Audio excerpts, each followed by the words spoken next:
देखिए, इस वीडियो में बात कर रहा हूँ मैं दो पोस्ट के कंपैरिजन के बारे में। एक है आपका पीएएसए पोस्टल असिस्टेंट और एक है आपका लोअर डिवीज़न क्लर्क एलडीसी की पोस्ट।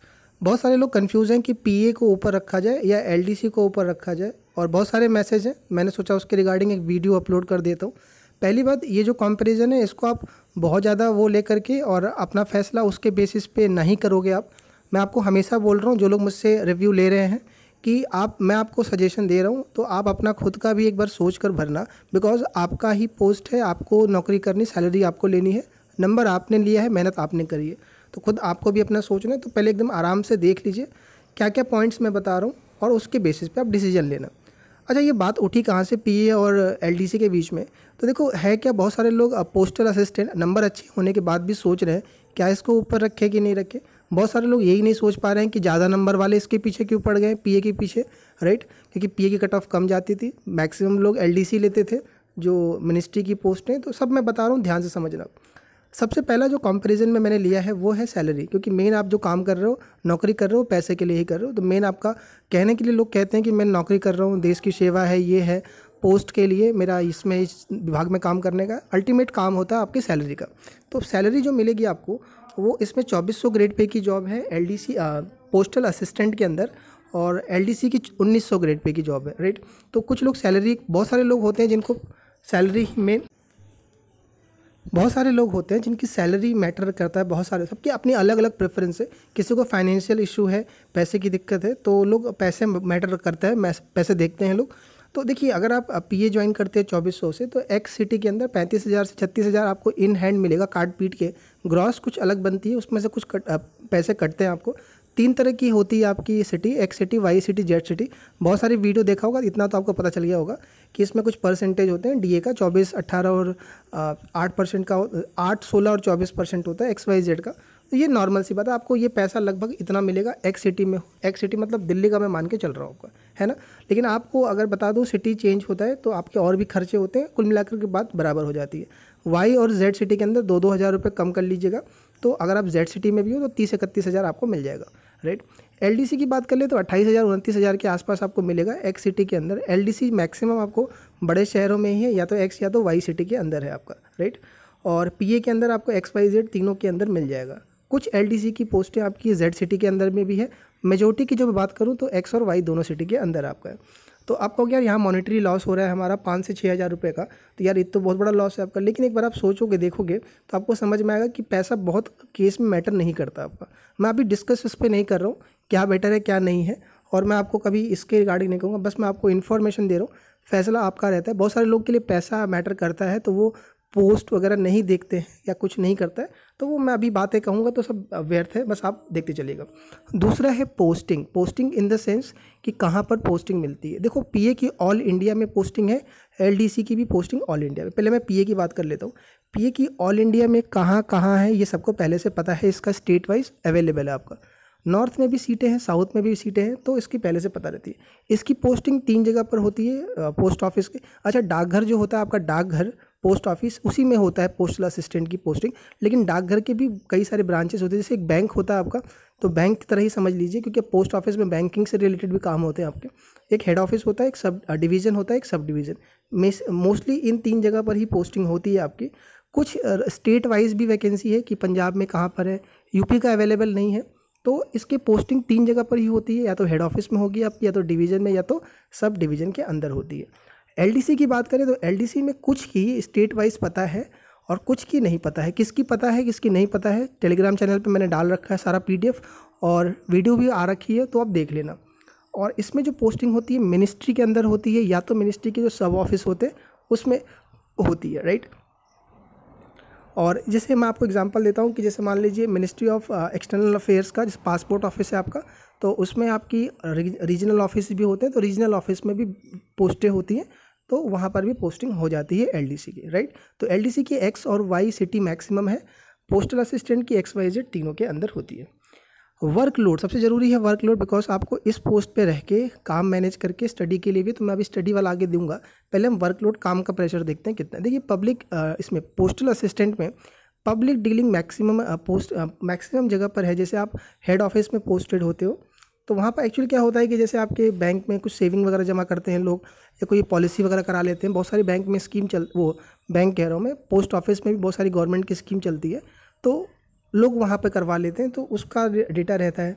तो पब्लिक डीलिंग अगर आपका है तो वहाँ पर वर्कलोड ज़्यादा रहता है। तो पोस्टल असिस्टेंट में डिवीज़न में और सब डिवीज़न में डिवीज़न कह रहा हूँ, जो आपका हेड ऑफिस होता है, हेड ऑफिस में वर्कलोड थोड़ा ज़्यादा होता है। जो मेन डाकघर होता है आपका, वहाँ पर काम ज़्यादा होता है। डिवीज़न में थोड़ा सा कम होता है, सब डिवीज़न में थोड़ा सा रहता है काम आपका, है ना। लेकिन वो डिपेंड करेगा आपकी पोस्टिंग कहाँ पर हुई है, सारा खेल ये है, और वो आपके हाथ में नहीं है, राइट। कि आप आपकी मर्ज़ी से ये डिवीज़न डालेंगे या फिर हेड ऑफिस में डालेंगे, वो डिपेंड करेगा आपकी पोस्टिंग कहाँ पर है, राइट। हाँ, ये आपको स्टेट कहाँ से मिलेगा वो रैंक बेसिस पर होता है, तो वो अलग मैटर है। लेकिन ये जो है कहाँ मिलेगा ये आप पे नहीं रहता है, ठीक है। बात कर लेते हैं कि कितने दिन काम होता है आपका। तो 6 दिन काम होता है आपका हेड ऑफिस में और डिवीज़न के अंदर, और टाइमिंग रहता है आपका 10 से 6 का रहता है आपका। और नॉर्मल इसमें जो रहता है आपका सब डिवीज़न के अंदर 9 बजे से 5 बजे तक का टाइम रहता है आपका, और 5 दिन की वर्किंग रहती है। इस वजह से 6 दिन काम रहता है, तो एक ही दिन रेस्ट मिल पाता है। अगर आपकी हेड ऑफिस में पोस्टिंग है तो टाइम कम मिल पाता है। एलडीसी की बात करें टाइम को लेकर के, वर्कलोड को लेकर, तो फाइल का ही सिर्फ काम रहता है, सिर्फ फाइल से रिलेटेड वर्क है आपको। नॉर्मल वर्क रहता है, बहुत ज़्यादा वर्कलोड नहीं रहता है आपका। एंड आपका टाइमिंग बात करें तो 2 दिन छुट्टी रहती है, सैटरडे संडे, ठीक है। मैक्सिमम जो मिनिस्ट्री है सैटरडे संडे को ऑफ रहती है। ऑलमोस्ट मान के चलो 80% 90% के आसपास होगा। कुछ 1-2 होगी तो जिसमें सैटरडे संडे काम होगा, लेकिन ऑलमोस्ट सब में 5 दिन वर्किंग डे है, राइट। 9 से 5:30 का होता है, किसी में 9:30 से 6 का होता है, वो अपना अपना डिपेंड करता है, ठीक है। तो ये रहा वर्कलोड का। और इसमें पब्लिक डीलिंग नहीं रहती है, आपको ये ध्यान रखना होता है एलडीसी के अंदर, ठीक है। ये ध्यान में रखने वाली बात है। अच्छा, प्रमोशन का देख लेते हैं, बिकॉज प्रमोशन जो है वो ज़रूरी है बहुत सारे लोगों के लिए। एलडीसी वो चाह रहे हैं कि बहुत जल्दी हाई पोस्ट ग्रेड पे चले जाए हम।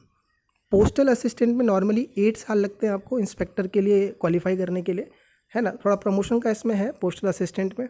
एलडीसी में भी देखो 8 साल में यूडीसी बनते हैं, या अगला कुछ में यूडीसी होते हैं, कुछ में अलग पोस्ट होती है, पोस्ट का नाम अलग है।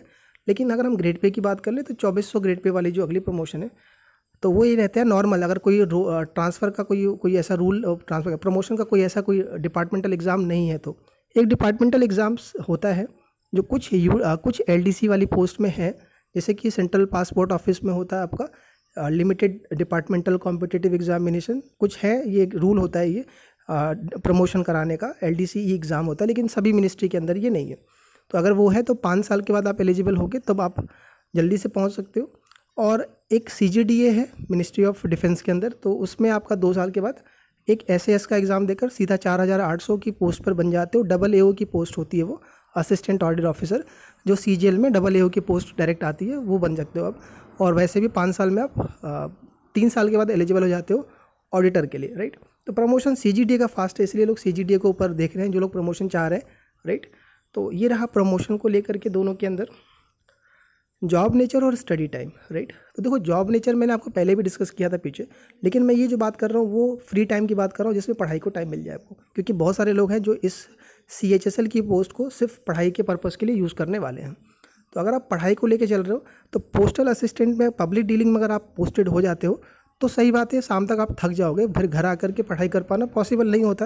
लेकिन वही बात है कि बहुत सारे लोग उसको भी मैनेज कर लेते हैं। कई बार हमने देखा है, कई बार क्या, मैंने बहुत सारे एस्पिरेंट से बात करी है जो बैंक की जॉब SBI में रह करके और उन्होंने सीजीएल में डिसेंट स्कोर करा हुआ है। तो ये सब कहने की बातें होती, राइट। करने वाले उसी में कर लेते, तो ये सब बातें अलग है अपनी। तो वही है कि पब्लिक डीलिंग है तो लोग कहते हैं कि शाम को आके थक जाते हैं, नहीं हो पाती पढ़ाई, लेकिन ये सब अपनी अलग अलग है। थोड़ा सा पब्लिक डीलिंग है तो टाइम नहीं मिल पाता है, ऊपर से अगर आप 6 दिन वाले में पोस्टेड हो तो और भी दिक्कत रहेगी, संडे पता नहीं चलेगा आपका, राइट। वैसे तो 5 दिन में भी पता नहीं चलता, सैटरडे का बस एक दिन था, संडे को आपको फिर से वही फीलिंग आने लगेगी ऑफिस जाने वाला। संडे के दोपहर के बाद से ही वही मूड रहता है कि अब अगले दिन काम करने जाना है, तो बात पता नहीं चल पाता 2 दिन का भी, राइट। एलडीसी की बात करें तो एलडीसी में नॉर्मल रहता है आपका फाइलिंग का काम है। कुछ मंत्रालय में बहुत ही कम काम है, 1 घंटे का 2 घंटे का, राइट।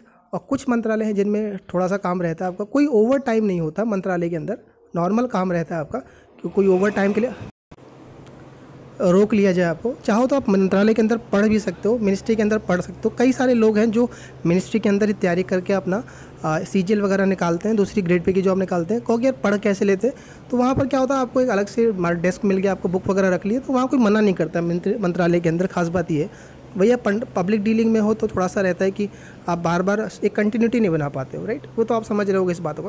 लेकिन वही बात है, सबकी अपनी अलग अलग रिक्वायरमेंट है, सबकी अपनी अपनी ज़रूरत है। किसी के लिए सैलरी है, किसी के लिए होम पोस्टिंग है, किसी के लिए जॉब नेचर है, सबकी अपनी अलग ज़रूरत है और उसी हिसाब से लोग भर रहे हैं। मैं भी लोगों से बात कर रहा हूँ उसके रिगार्डिंग। जो पेड चल रहा है मेरा, चाहे जो फ्री चल रहा है, पेड प्रेफरेंस फ्री वाले में, दोनों के रिगार्डिंग मैं बात कर रहा हूँ। करीब आधे लोगों से आज बात हो गई मेरी, राइट। और धीरे धीरे करके मैं बात कर रहा हूँ, जैसे जैसे पास आ रहा है आपका, मैं वैसे वैसे लोगों से इंटरेक्ट हो रहा हूँ। बहुत इंटरेस्टिंग बातें निकल के भी सामने आ रही हैं। और सही बात है, सबके अपने अपने नंबर हैं, तो सबकी अपनी अपनी ज़रूरतें हैं और सब अपनी ज़रूरतों के हिसाब से ही प्रेफरेंस भर रहे हैं। कोई डाउट है तो आप कमेंट में लिखिए, टेलीग्राम चैनल नीचे है, मैसेज कर दीजिए मुझे, मैं रिप्लाई कर दूँगा। परेशान ना होना, मैसेज करके छोड़ दिया है तो भी टेंशन मत लेना। जैसे ही मैं फ्री हो रहा हूँ कर रहूँगा, सबको मैसेज पहुँचेगा, मेरा रिप्लाई ज़रूर पहुँचेगा। पेड हो फ्री हो कोई दिक्कत नहीं, परेशान मत होना। लेना है पेड, नहीं लेना है कोई ज़रूरी नहीं है। ऐसा बहुत सारे लोग कह रहे हैं आप रिप्लाई नहीं कर रहे हो, ऐसा बिल्कुल नहीं है, टेंशन मत लेना, बिल्कुल मैं करूँगा। और जो भी तरह की हेल्प चाहिए आप लिखिए कमेंट में, मैं ज़रूर हेल्प कर पाऊँगा।